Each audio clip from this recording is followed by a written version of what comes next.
Είμαστε στο μετρό της Τσεχίας. Πήγαμε κρυφά σε ένα στριφτιτζάδικο. Λοιπόν, Κούρτογλου! Κάτω ρε Κούρτογλου, Μουταφίδης, Κουτσιάρης, Πογονίδης, Φώτας, Λαθουράκης, Νατάσα, Κωνσταντίνα, Εύη. Είμαστε στο μετρό. Τον Κούρτογλου τον έχει πιάσει κόψιμο. Έχει χεστεί επάνω του. Το μετρό είναι τεράστιο.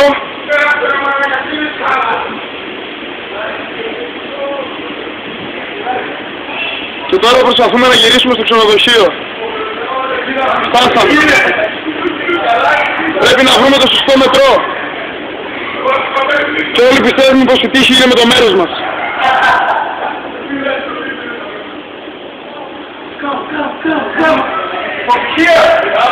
Do you know what Pankrat? Χωρίζει επανόραμα hotel. Είμαστε στο museum. Βρήκαμε το σωστό επιτέλους μετρό και περιμένουμε τώρα να έρθει να πάμε στην Παύλοβα, στη Βίζενχαουζ, στο Πρατσεχέντο, αυτό όπως το λένε, και μετά θα φτάσουμε στο Πάγκρατ, στο ξενοδοχείο μας. Είδα μια περιπετειώδη στενάγηση εδώ στο μετρό, το οποίο στη Θεσσαλονίκη μπορεί να μην έρθει και ποτέ, και τώρα περιμένουμε να έρθει το μετρό.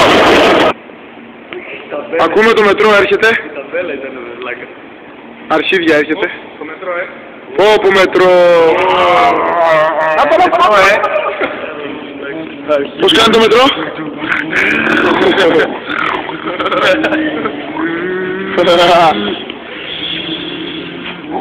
Και πώς κάνει τη στάση?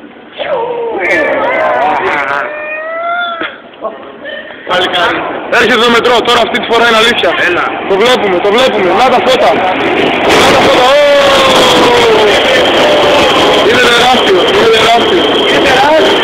Είναι τεράστιο. MG. Πίσω,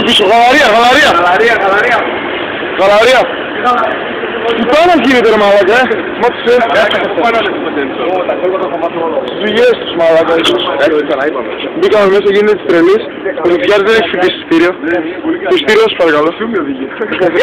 Το εισιτήριο σας παρακαλώ. Τι κάνεις ρε, το εισιτήριο σας παρακαλώ. Πού είναι? Θα βρούμε μετά εγώ πάντα. Έχετε πάσο μου.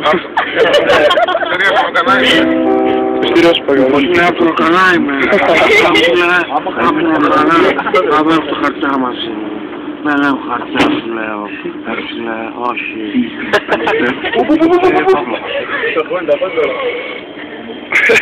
Υπαρξιακό σοκ εδώ.